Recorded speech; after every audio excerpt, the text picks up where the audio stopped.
পেঁপে চারার গোড়া ধসা রোগ।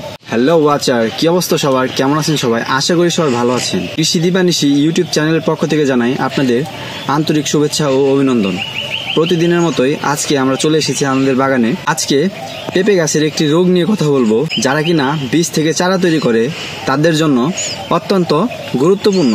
আজকে আমরা যে রোগটি নিয়ে কথা বলবো, এই রোগটির নাম হচ্ছে পেঁপে চারার গোড়া ধসা রোগ, মানে যাকে আমরা বলি যে গোড়া ধসা। হ্যাঁ বন্ধুরা, আপনারা কি করে বুঝবেন? একটি চারা দেখলে কিভাবে বোঝা যাবে যে এই চারাটি গোড়া ধসা রোগে আক্রান্ত হয়েছে? এই সব লক্ষণগুলো দেখতে পারলে আপনারা বুঝে যাবেন যে এটি গোড়া ধসা রোগ। ফার্স্ট অফ অল, আপনারা দেখতে পাবেন আক্রান্ত চারার গোড়ার চারদিকে দাগ দেখা যায়, শিকড় পচে যায়, চারা নেতিয়ে পড়ে, এমনকি গাছ মারা যায়। স্যাঁতসেঁতে মাটি ও মাটির উপরিভাগ শুকনো থাকলে এই রোগের প্রকোপ বেড়ে যায়।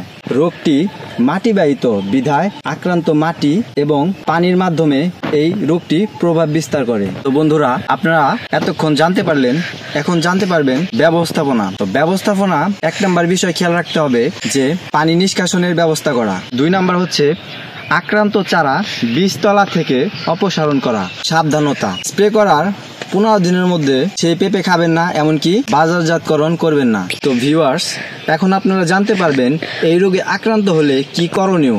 1 নাম্বার, রোগমুক্ত বীজ। 2 নাম্বার, লাগানোর আগে প্রতি লিটার পানিতে 2 গ্রাম করে কার্বনডাজিম গ্রুপের ছত্রাকনাশক দিয়ে ভালো করে মিশিয়ে 15 থেকে 20 মিনিট বীজ শোধন করতে হবে।